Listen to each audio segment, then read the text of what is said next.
L'édito politique de Soisy Kemener, de Marianne Soisy, Marine Le Pen au second tour. Et alors, pour résumer, voilà le sentiment qui domine aujourd'hui. Oui, Samuel, avez-vous entendu une protestation, l'expression d'une réelle désolation? Avez-vous croisé sur votre chemin des cortèges de manifestants appelant à faire barrage à Marine Le Pen? Non, ils étaient à peine 200 hier soir à Paris. Voilà, exactement. À peine quelques centaines de personnes réunies hier soir, donc place de la République, à l'appel d'SOS Racisme. Et c'est à peu près tout dans la France de 2017. Marine Le Pen vient de faire mieux que son père en 2002. Il faut répéter ces chiffres. Elle a rassemblé derrière elle plus de 7,6 millions d'électeurs. Songez que le FN arrive en tête dans pas moins de 19 000 communes. Observez la nouvelle carte électorale, les fractures françaises sont béantes. D'un côté, les grandes métropoles macroniennes, de l'autre, la France rurale et périphérique. Et écoutez le candidat d'En Marche, c'est comme s'il ne s'était rien passé. J'ai l'impression que le discours d'Emmanuel Macron ne vous a pas convaincu.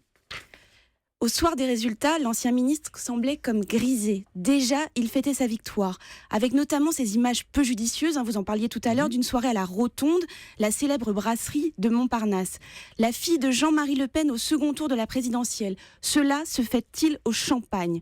Une telle conquête lepéniste mérite en tout cas qu'on l'analyse, qu'on la questionne, que l'on s'en inquiète. Ce qu'Emmanuel Macron n'a pas fait dans son discours, qui n'a pas soulevé l'enthousiasme, c'est un euphémisme. François Hollande a dû servir de ventriloque à son ancien protégé hier, en expliquant que le Front National mettait en cause l'unité de la nation. Il y a ces fractures dont parlent plusieurs de nos journaux ce matin, on le lisait dans la revue de presse tout à l'heure. Comment Emmanuel Macron pourrait réduire ces fractures françaises ? Alors pour rassurer les Français, il faudra proposer bien plus que l'exonération de la taxe d'habitation pour 80% des foyers les plus modestes, même si cette mesure fait partie des plus appréciées de la campagne.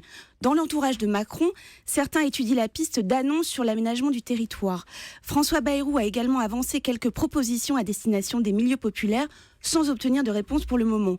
Il est pourtant urgent de s'atteler à retrouver une France unie, pour reprendre le slogan de François Mitterrand en 1988, une France où l'on trouverait encore matière à étonnement devant les scores phénoménaux du Front National. Macron face au défi Le Pen, c'était l'édito politique de Soisy Kemener. Merci Soisy.